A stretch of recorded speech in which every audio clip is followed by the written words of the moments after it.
ஸ்ரீவில்லிபுத்தூர் அருகே செண்பகத்தோப்பு மேற்கு மலை தொடர்ச்சி அடிவாரத்தில் உள்ள விவசாய தோட்டத்தில் புகுந்த காட்டு யானைகள் அங்குள்ள 43 தென்னை மரங்களை சேதப்படுத்தியுள்ளது.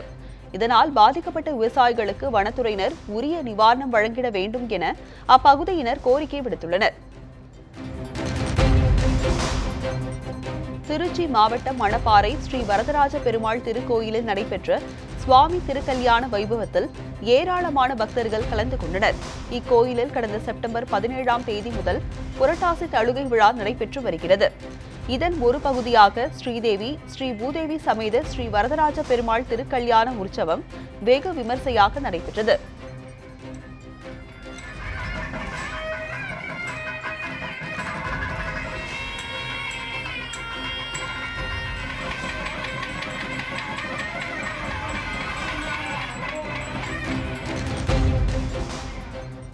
இந்த வழிபாடுகளில் பங்கேற்ற ஆயிரக்கணக்கான பக்தர்களுக்கு மஞ்சள், மாங்கல்ய கயிறுகள் பிரசாதமாக வழங்கப்பட்டது. திண்டுக்கல் தாடிக்கொம்பு சவுந்தரராஜ பெருமாள் கோயிலில் பக்தர்கள் வசதிக்காக 2 லட்சம் ரூபாய் மதிப்பிலான இலவச சர்க்கர நாற்காலிகள், 3 கோள்கள் ஆகியவற்றை தமிழக கருவூலம் மற்றும் கணக்குத்துறை முதன்மை செயலர் மற்றும் ஆணையர் தென்காசி ஜவஹர் வழங்கினார். இந்திய உணவு பாதுகாப்பு கழக உறுப்பினர் நித்யானந்தம், மாவட்ட கருவூல அலுவலர் சரவணன், மண்டல இணை இயக்குநர் தவசுகனி உள்ளிட்டோர் அப்போது உடனிருந்தனர். திருமணத்திற்கு எதிர்ப்பு தெரிவிக்கும் காதலரின் குடும்பத்தினர் மீது நடவடிக்கை எடுக்க வலியுறுத்தி சிவகங்கையில் இளம்பெண் குடும்பத்துடன் சாலை மறியல் போராட்டத்தில் ஈடுபட்டதால் பரபரப்பு ஏற்பட்டது. வதகுப்பட்டி அருகே உள்ள பாகனேரி கிராமத்தைச் சேர்ந்த அசோக்குமார் என்பவர் அதே பகுதியைச் சேர்ந்த பிருந்தா என்பவரை கடந்த 3 ஆண்டுகளாக காதலித்து வந்ததாக கூறப்படுகிறது. இந்நிலையில் வெளிநாடு சென்று திரும்பிய அசோக்குமாரை பிருந்தா திருமணம் செய்வதற்கு காதலரின் தாயார் செல்வி எதிர்ப்பு தெரிவித்துள்ளார். இதுகுறித்து காவல் நிலையத்தில் பிருந்தா அளித்த புகாரை போலீசார் ஏற்க மறுத்ததாக கூறப்படுகிறது. இதனையடுத்து பிருந்தா குடும்பத்துடன் சாலை மறியலில் ஈடுபட்டுள்ளார். தொடர்ந்து அங்கு வந்த போலீசார் அனைவரையும் அழைத்து சமாதான பேச்சுவார்த்தை நடத்தி வருகின்றனர்.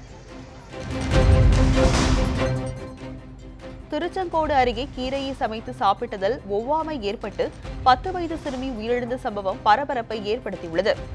செம்மாம்பாளையம் கிராமத்தை சேர்ந்த கூலி தொழிலாளி கந்தையனின் மனைவி சந்தோஷம் காய்கறி கடையில் கீரையை வாங்கி வந்து சமைத்துள்ளார். இதனை சாப்பிட்ட குடும்ப உறுப்பினர்கள் 5 பேருக்கும் வாந்தி, வயிற்றுப்போக்கு ஏற்பட்டுள்ளது. இதையடுத்து அரசு மருத்துவமனையில் அனைவரும் அனுமதிக்கப்பட்ட போதிலும் கந்தையனின் மூத்த மகளான 11 வயது அனுஷா உடல்நலம் பாதிக்கப்பட்டு உயிரிழந்தார். இதுகுறித்து ஊரக போலீசார் வழக்கு பதிவு செய்து விசாரணை செய்து வருகின்றனர். தருமபுரி மாவட்டம் பாலக்கோடு அருகே 15 வயது சிறுமியை கொலை செய்து எரித்து சடலத்தை மர்ம நபர்கள் ஓடை பகுதியில் வீசி சென்றுள்ளது அப்பகுதியில் அதிர்ச்சியை ஏற்படுத்தியுள்ளது. சடலத்தை மீட்ட போலீசார் பிரேத பரிசோதனைக்காக அரசு மருத்துவமனைக்கு அனுப்பி வைத்தனர். கொல்லப்பட்டு கிடந்த சிறுமி யார் என்ற விவரம் குறித்தும் அவரை கடத்தி வந்த மர்ம நபர்கள் கொலை செய்திருக்க கூடும் என்ற கோணத்திலும் போலீசார் விசாரணை நடத்தி வருகின்றனர்.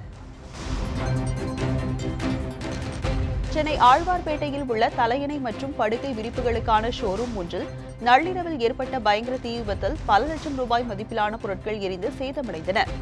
தீ விபத்து ஏற்பட்டவுடன் தகவல் அறிந்து சம்பவ இடத்திற்கு வந்த தீயணைப்புத் துறையினர் நீண்ட நேரம் போராடி தீயை அணைத்தனர். இந்த தீ விபத்து காரணமாக அப்பகுதியில் 2 மணி நேரத்திற்கும் மேலாக போக்குவரத்து நிறுத்தப்பட்டது. மின்கசிவு காரணமாக இந்த விபத்து ஏற்பட்டதாக தீயணைப்புத்துறை அதிகாரிகள் முதற்கட்ட விசாரணையில் தெரிய வந்துள்ளது.